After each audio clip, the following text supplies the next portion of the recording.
mail. He said 2 nights ago he heard a really loud boom. There's an odd smell when I opened the door. No flies up here. When I rounded the corner, you only get it every now and then. Wait till you round the corner. That's when I really... Yeah, I'm getting it right here. I know that smell. By the time Officer Hendrick reached the duplex on South Greenwood Avenue, the call still looked like a welfare check. A neighbor was worried about 72-year-old William Bill Dubois Jr. Bill had not been answering. His red Ford Focus had been gone for days, and no one around the property seemed to know where he was. But then, Officer Hendrick got close enough to notice the smell. That was the first sign that this was not just about a missing neighbor. And when the police got inside, Bill was dead. His home appeared disturbed and the red Ford Focus was missing. That car became the first thing police could follow. But within hours, it led them to a 22-year-old woman named Taylor Cynthia Elkins. Taylor was not a stranger from across town. She was a neighbor next door. And when detectives asked how she ended up with Bill's car, Taylor gave them an answer. Then she gave another one. But every version created the same problem. However, as the investigation progressed, police soon realized this case was not as simple as they thought. But before we begin, if you find this video interesting, please give it a like at the end and tell me what you think about the case. It really helps the channel. Let me know in the comments where you're watching from. And don't forget to subscribe for more. Thank you.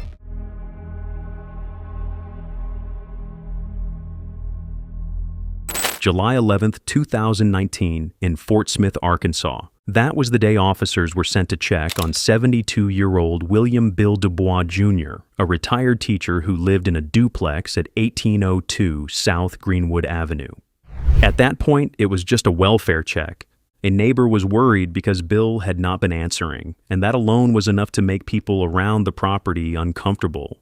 Bill was not the kind of man who created problems for anyone, and from what neighbors later said, he was quiet, helpful, and familiar to the people nearby. But what made the situation more concerning was that Bill's red Ford Focus was also gone. That detail could have meant he had simply left the house or drove somewhere and had not told anyone. But the neighbor who called the police, Denton Stringer, did not sound like a man who believed everything was normal. When Officer Hendrick arrived, Denton explained that he had heard a loud noise from Bill's side of the property days earlier, something that sounded like something had fallen or hit the floor. He's not answering? He's not answering, but I was laying in my bed the other night. I heard something fall, sound like Does he have a car? Yeah, a car, but... Where's his car? His car's been gone for 2 or 3 days. Well, maybe he's gone. Okay. He even told us. Okay. He would told us, man. Okay. You know what position his bedroom is at? Back that way, I think. I'll come back and talk to you in just a second, okay? So Officer Hendrick moved closer to the house, but as she got close enough, she noticed something that changed the entire tone of the call. There was a smell coming from inside. 1-9 station, can we have an operator meet me on 3, please? So she called for another officer, and when backup arrived, Officer Hendrick explained what she had found so far. I have 1 piece of mail. He said 2 nights ago he heard a really loud boom. There's an odd smell when I opened the door. No flies up here. When I rounded the corner, you only get it every now and then. Wait till you round the corner. That's when I really... Yeah, I'm getting it right here. I know that smell.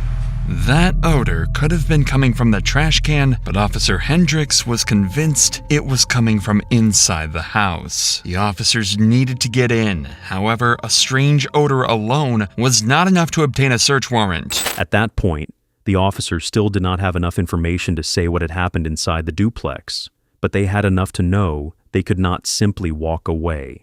However, getting answers was not as simple as opening the door and walking in. They were dealing with a private home, and even though the situation was concerning, they still needed a proper reason to go further.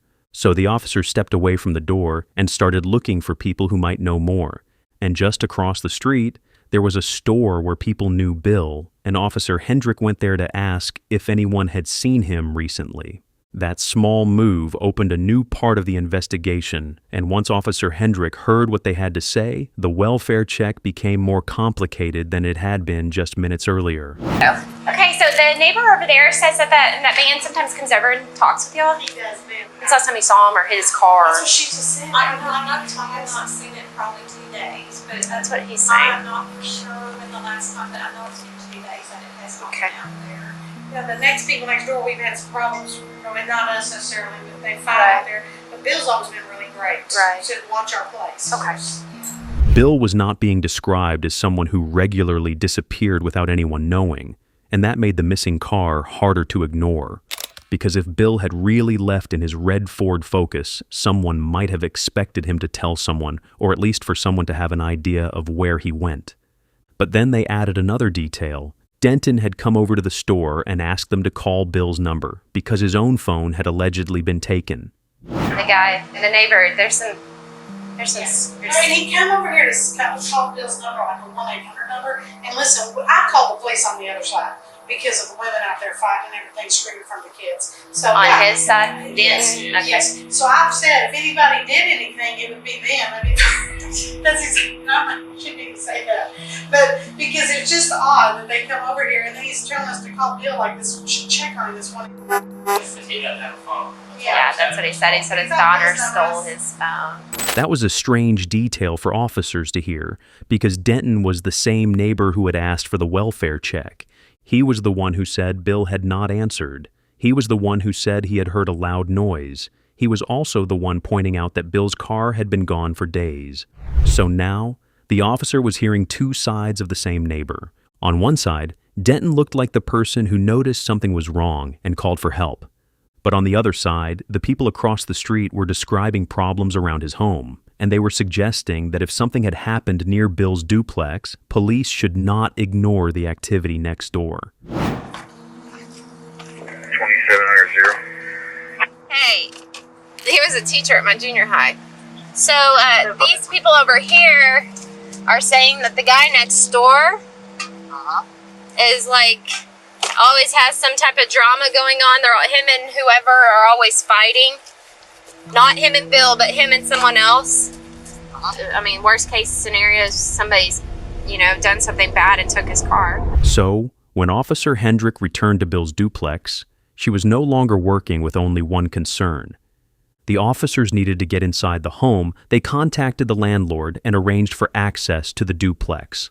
Then officers got the key and went inside, and almost immediately the case changed. Bill was found inside the home, and he was dead.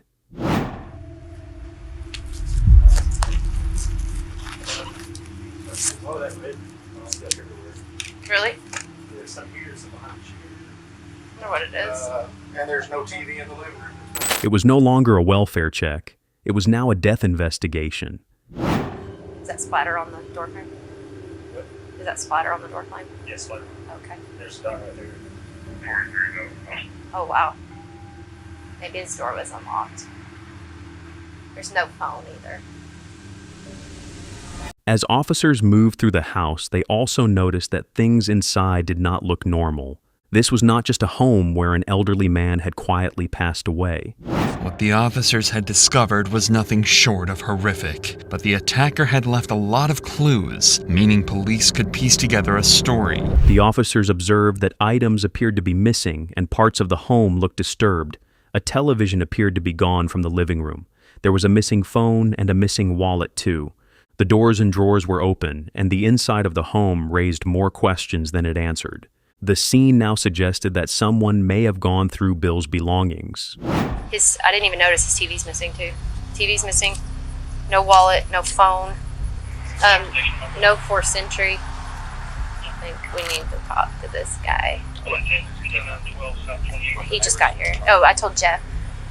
Told Jeff what these people. Yeah, I talked with them over there. They said he comes over a lot and talks with them. And they said if anything ever happened to him, it would be because of somebody over in his apartment. You notice there's some red fuzz all over the place. I'm not sure what that is. He's laying on the blanket that the fuzz I think came from. But there's fuzz in like the kitchen. There's fuzz on this couch right here. Thanks.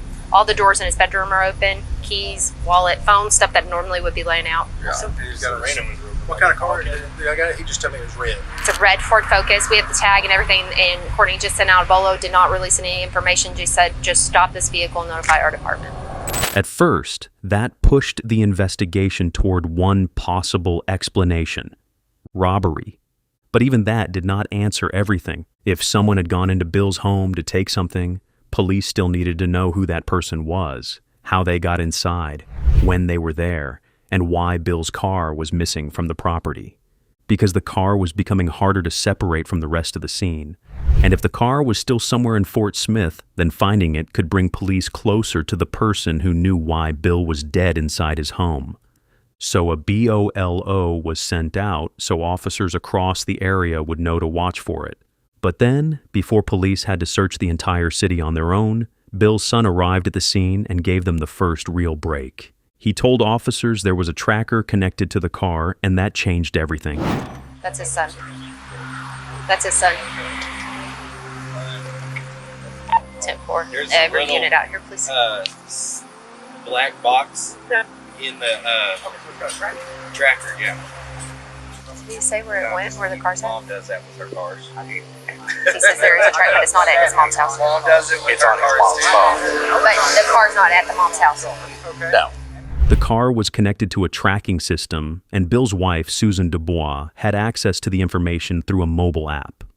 They could follow the tracker, but that also meant they had to go to Susan. Susan was Bill's wife, and even though she and Bill were living in different homes because of medical reasons, she was still closely connected to his daily life. But Susan was not just the person who could help locate the car, she was also one of the last people who had seen Bill alive. According to Susan, Bill had called her on Tuesday night and asked for help. He needed a little money for gas and food, so Susan came over when she was able to, and later that evening, she took him to the bank. So when officers left Bill's duplex and went to speak with her, they were not only going to ask for help with a tracking app, they were also walking toward the person who would have to hear that Bill was gone. I need to mom down. Go, Cage. I can't. You gotta sit here and talk to the officers. Cubby. Yeah, we can use the rest. Hi, Miss Susan. I'm Officer Hendricks. I'm sorry meeting you under these circumstances. I know you. You know me? I've seen you at Northside Games. I have been there. Now, during, you want to sit down for a minute? No, I'm fine. Okay. All right. It might be better on your legs. Yeah. Just have a seat. experience with experiencing Absolutely. that. In every death investigation, we do a complete investigation from top to bottom because we don't want to leave any stone unturned. Does that make sense? Yeah, I'm a retired nurse, so. Okay. Well, and we're not saying this is a homicide at this point, okay? No, he But- had a heart condition Right. and strokes. And he could have fell and hit his head, but there's some blood there that we're concerned about. Does that make sense? He probably fell. Okay.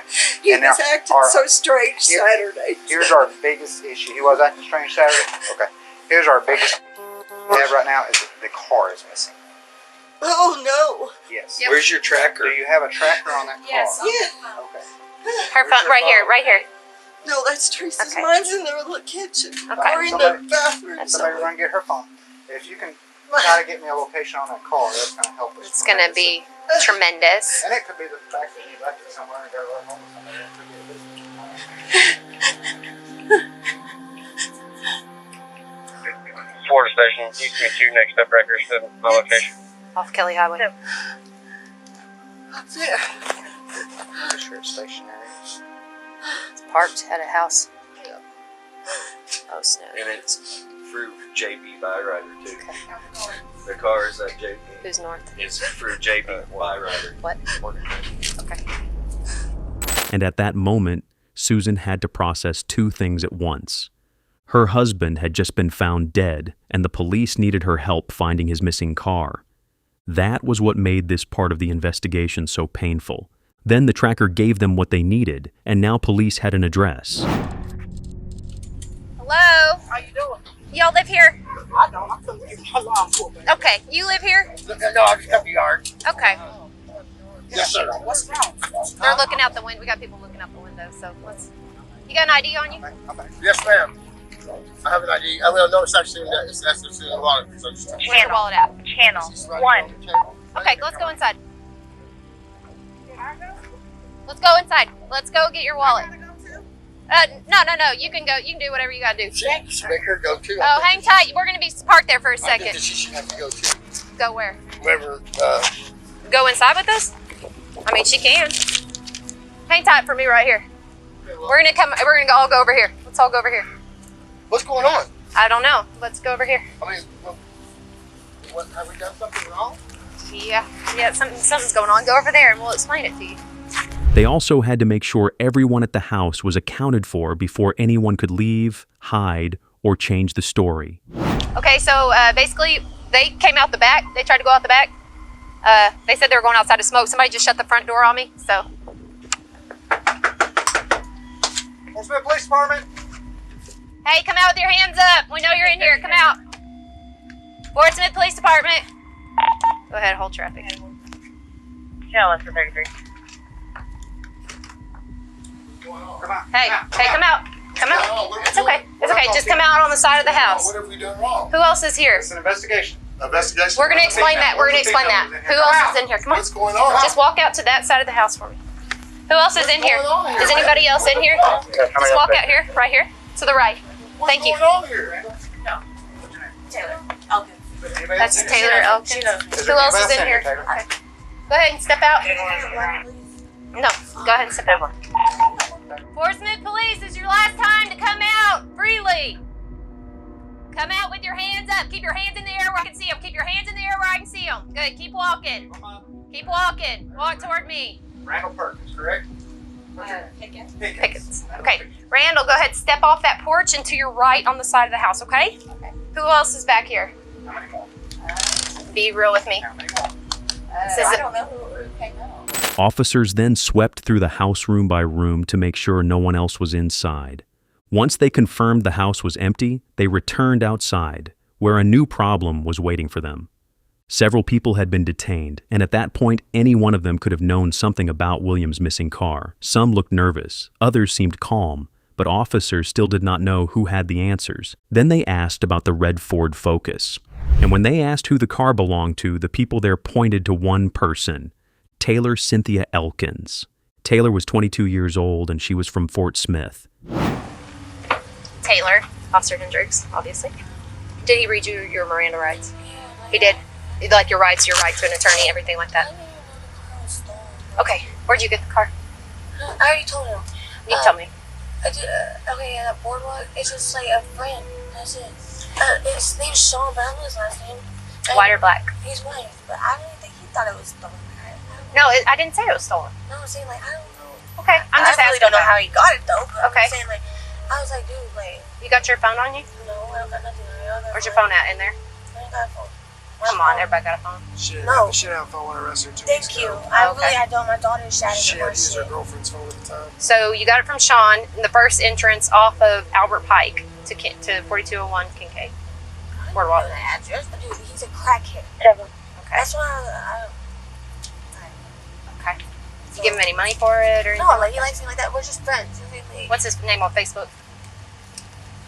Sean? I don't know. I don't have a phone. I know. I don't get on my Facebook Okay. no more. All right. At first, she pushed the car away from herself and placed it on someone else.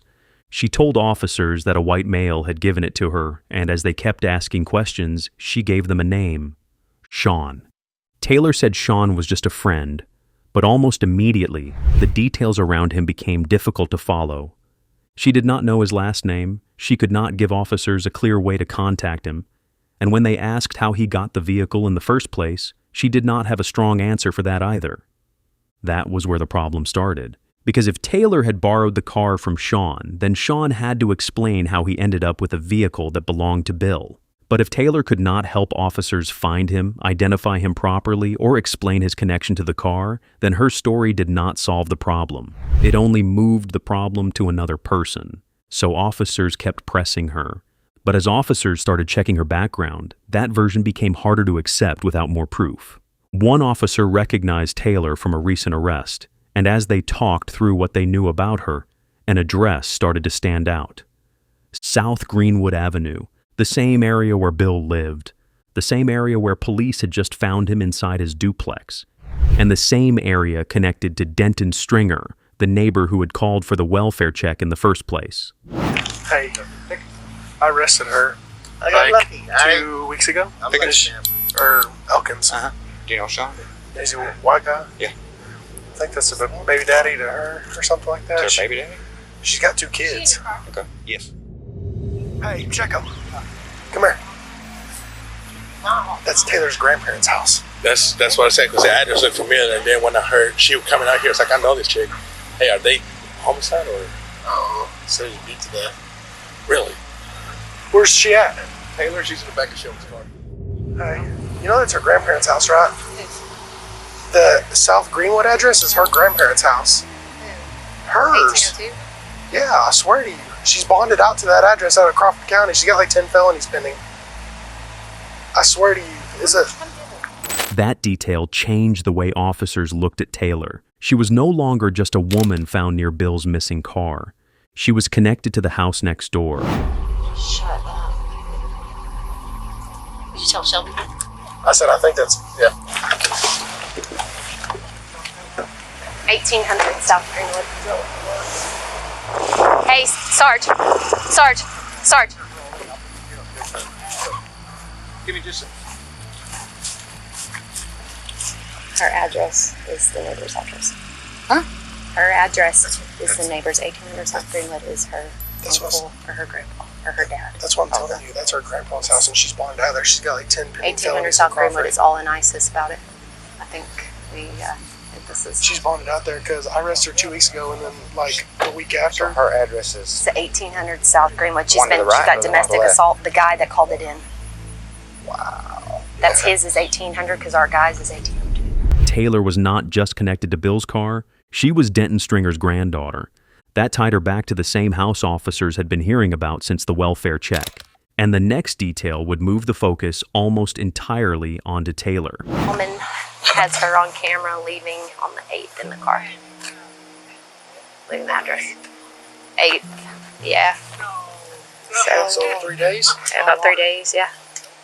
You know, Is it she Monday lost- night? She lost Yeah, her the kid last week. decomp happened. Yeah, it's about 2 days, 3 days. By then, Taylor had become the main person officers needed to question. The others at the scene were briefly checked, but police found no clear link between them, Bill, or the missing Ford Focus. So once the house was cleared and the other people were released, the next step was direct. Taylor had to be taken in for a formal interview. Hello, how are you? Okay. Could have been better? All right, Taylor, so you know why you're down here, right? Yeah. Yeah. Well, why are you down here? Supposedly the car was stolen. I don't know. I had it in my. Well, I didn't have it in my custody. Well, I don't know how to say it.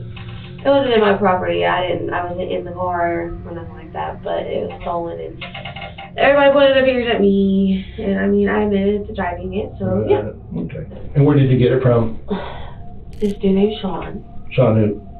I don't know his last name. I don't know his last name. I say hey to him basically. He's just a friend.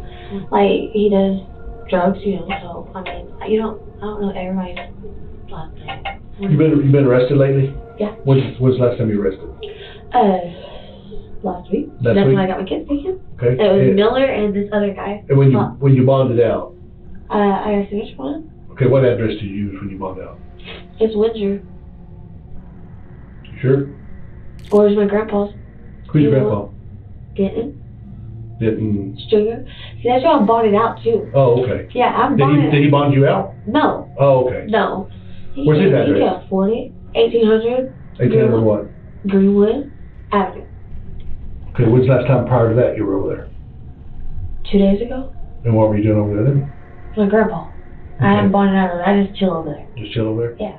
Now Taylor had confirmed that Denton was her grandfather, and that meant Taylor was not only connected to the missing car, she was also connected to the same property where the case had started. The detective then moved closer to the part Taylor seemed to be avoiding. He asked about the man who lived next door to her grandfather. Taylor said she knew him. His name was Bill. So what about the guy that lives right next door to her? You know him? Yes. Who's that? His name's Bill. Bill what? I don't know. Oh. I don't know people's last names. Oh. Yeah. How old's Bill? Yeah. Oh, I don't know. When's the last time you seen Bill? I don't know. I don't know if he works during the day. So this car you've been riding around in, whose car is that? I don't know. You never seen that car before? I've seen it. Where? There. Where? Oh my. Where, Taylor? Oh my God. Where, Taylor? There. That's his car.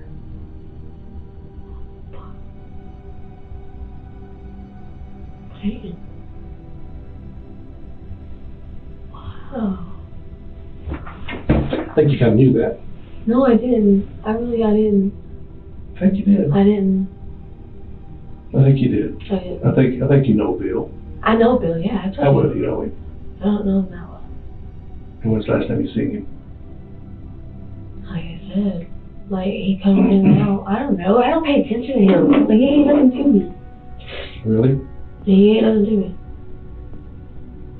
You kind of got all defensive all of a sudden on me. I'm just kind of curious. Because you all up in my face now. No, you got all defensive before I ever stood over. No, like you're in my face. Like yeah. I want to make sure that we're understanding each other. And we are.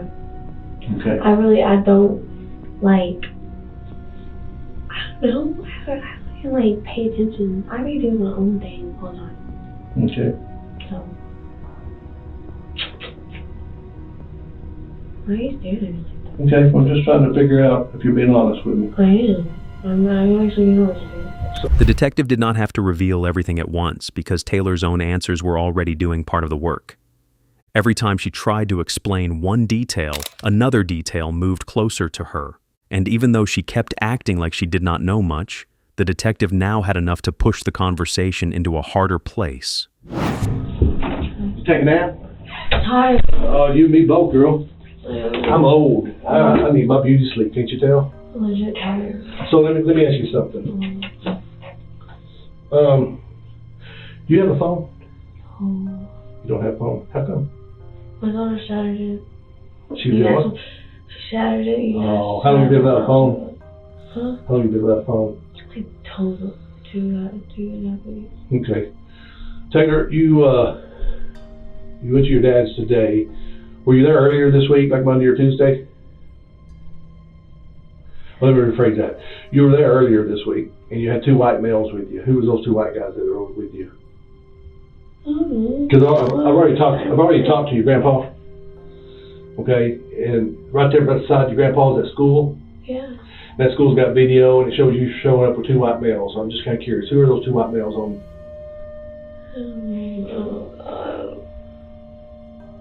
I don't even remember two white males, to be honest. You don't? So, you don't believe that's Bill's car? I mean, if it is, that's fucking amazing. So when Taylor kept acting as if the red Ford Focus was just a vehicle she had borrowed from someone else, the detective brought the case back to the point she had been avoiding. He told her the car belonged to Bill. Then he told her why that mattered. Bill was dead, and she was a murder suspect. Do you know why that's Bill's car? Why? Because he's dead. They beat him to death. And you're driving the car from a man who's been beat to death. And I don't know that you ain't got something to do with it. And you want to play tough girl with me, and let me tell you, this is not going to work out for you real good. He's been beat to death. No. You think I'm lying? You think? Why the hell do you think I'm here? You know why I'm here? Do you know what my title is? Homicide. Hey, it's got real. You talk about losing your girls? You're fixing to lose them for a lifetime. You do nothing, though. You know what? You're knee deep in this shit right now. This got real. You better start coming clean with what you know. I told you. I'm just letting you know. Here's where we're at, Taylor. I'm gonna be honest with you. This can go either really good for Taylor, or this can go really bad for Taylor, because I can promise you I'm really good at what I do. If I can catch you in a lie, and if you lie to me, I will put you in prison for the rest of your little life. Just know that. By then, Taylor seemed to understand how serious the situation had become, and her emotions were starting to show. The detective used that moment to press harder, hoping the weight of what she had just learned would make it harder for her to keep holding back. And if her story was already beginning to break, this was the point where he wanted the truth to come out. I'm not threatening you.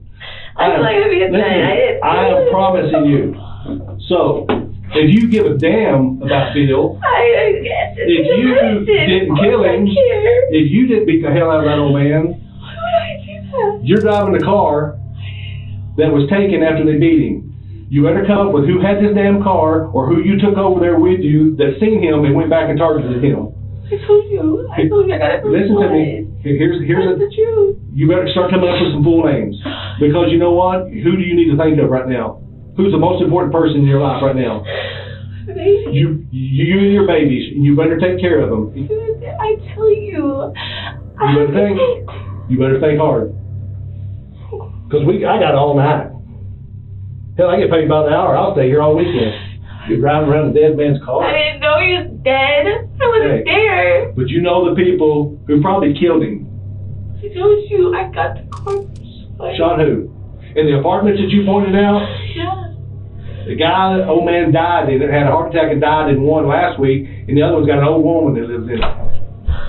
That's fine. No.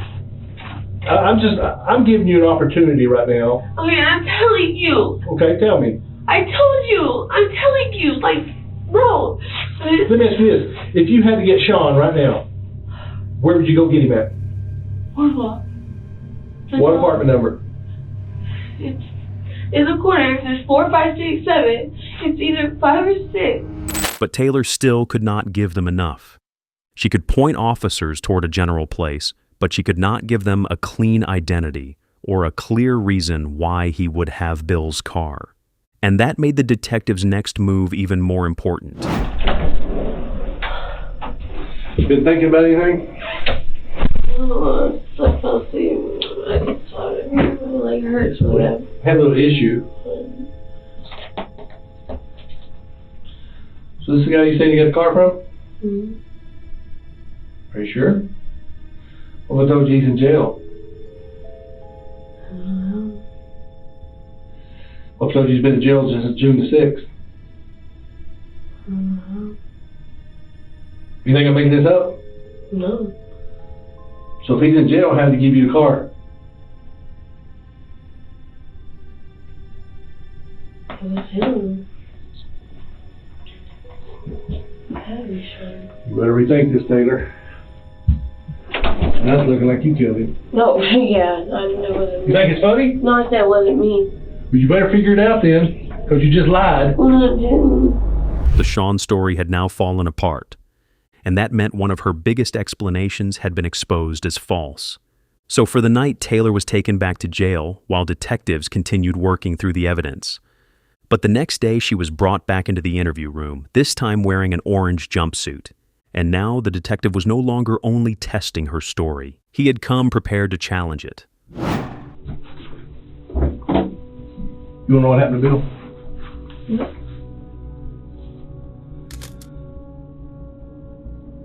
I didn't have to see a picture of it. You believe he's dead now? Yeah.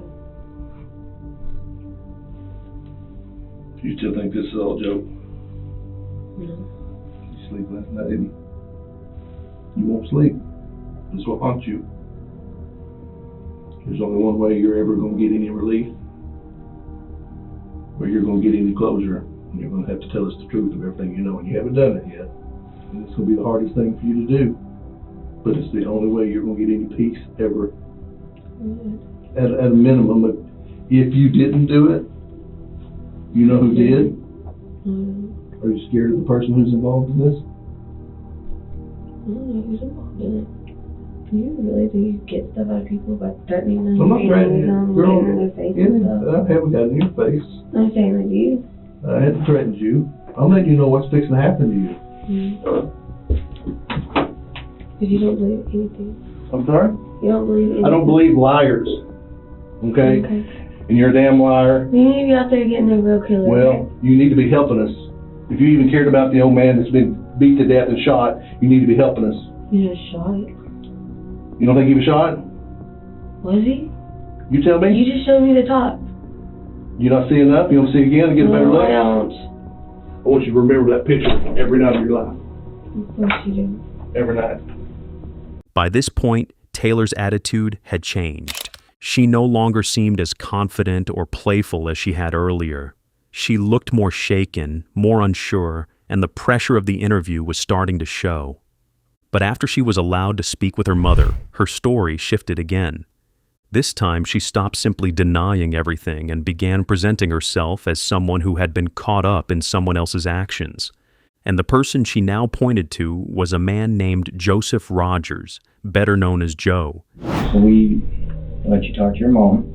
So now what I would like to ask you for you to tell us the truth. The truth, I mean, I told y'all the truth today, but I just didn't tell y'all all of it. Tell us again what happened and exactly the truth the way it happened, okay? Joe came over that night and he asked me what he had in the house, and I told him that he didn't have shit. He's like, will you knock on the door? I knocked on the door, and then he went in. I left. That's when I went to McDonald's, and I came back. He told me he took care of it. I didn't kill him though. I didn't do nothing like that. When he said he took care of it. He told me that at the casino because I kept asking him what happened. Because I didn't want to part in it, so I was scared. I didn't want to go in there or nothing. I didn't know what happened. And I kept asking him what happened. He kept telling me that he took care of it, that it's okay, that he finished it, blah, blah, there's nothing to come about it. And he just kept telling me that he's like, you need to get rid of them TVs, blah, blah, blah. He said, I'm not touching them. And that's when I had Pete on him. Like, I didn't know. If I knew all that, I would have took his car. Like, if I knew he was dead like that. Where's you, like? She claimed Joe was the one who went after Bill while taking his belongings, and she made it seem like he was the person behind everything. According to her, she was only there, too afraid to stop him, and too scared to do anything once things went too far. But this was now another version of the story. First, it was Sean. Then Sean fell apart. Now it was Joe. And because Taylor's story had already changed more than once, detectives could not just accept this new version at face value. What Taylor did not know was that investigators had evidence that could place her much closer to Bill's home than she wanted to admit. And if that evidence held, it would not just weaken her story. It would show that she had been lying from the beginning. Taylor, one thing that is concerning is the fact that Bill does have hair in his hand. Okay? And we had a detective down there during his autopsy who states that the hair is the same color as yours. And Joe doesn't have any hair. So where would that come from? Because I didn't see him at first. That's the truth. That's why I gave a hair sample. To look on the eyes bone. Yeah, that's why I gave a hair sample, because I didn't.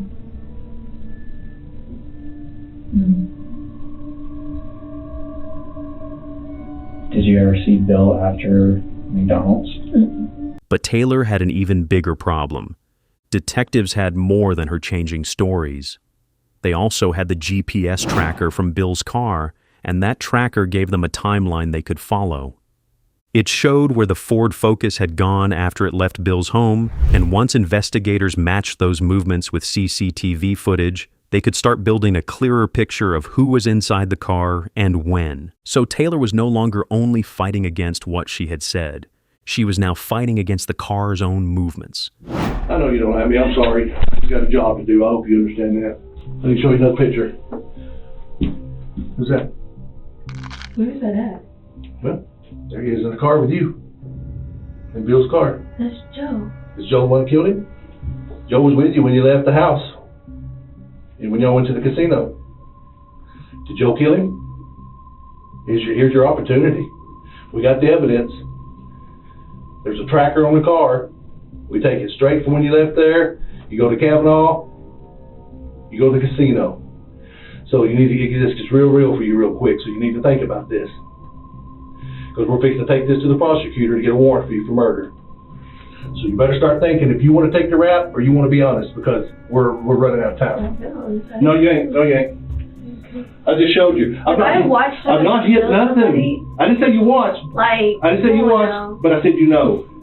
But here's the thing. Wait, okay, so people are supposed to come up and tell me, right? Now that you're protecting him, you'll be charged as an accomplice. How am I protecting him? You know what happened. So people just come up and tell me all the time now that people murder somebody. No. This is your life. I'll be back with that murder warrant. Okay, come back with the... At that point, detectives still needed more than Taylor's shifting stories. That meant checking physical evidence, collecting possible DNA and hair samples, and using every tool they had to test what she was saying. Then came the polygraph. The test itself happened off camera, but when it was over, the examiner had a direct message for Taylor.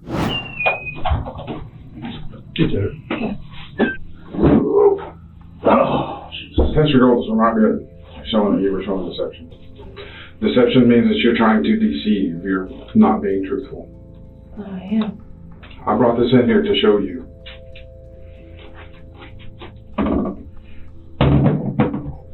You see that question that says R5? Mm-hmm. And that big spike on it? Mm-hmm. That's where you were telling us a lie. You were lying to me when I asked you in the test, were you present when he was attacked? Not when he was killed. But attacked, maybe, not killed. When I ask you, did you kill him? Your reading is stronger than that. Oh my God. I'm just trying to clarify. Because you're just getting on my nerves right now. I'm not in the mood today. I've had... Well, I really don't give a shit if you're in the mood or not. Of course you don't. All right? You're a rude person. I'm not a rude person. Yes, you are. You're a rude, cold, heartless murderer. That's what you are. No, I'm not. Look at you. You have no defense for yourself. I'm not, though. Because you killed the old man. No, I didn't. I know what I'm capable of. Yeah, you're capable of that. You're right in the middle of all of it. Mm-hmm. And why you don't think you think you're so tough? I told y'all what happened. You ain't told us nothing. You make up everything to point the finger at everybody else. But I don't. You do, 100%. No, I don't. This is not going to go away. This is not going to quit. Okay. You're going to keep having your little nightmares that you have, and I hope you do for the rest of your fucking life. For the first few days after Bill Dubois was found, the case moved in stages. Police had Taylor Cynthia Elkins, and they had enough to say she was connected to property that did not belong to her. But at that point, investigators were still building the larger case. So the first charges did not come as a murder charge. On July 16, 2019, 5 days after Bill was found, Taylor was charged with theft by receiving and hindering apprehension of prosecution. Those charges told the public what police could prove at that stage.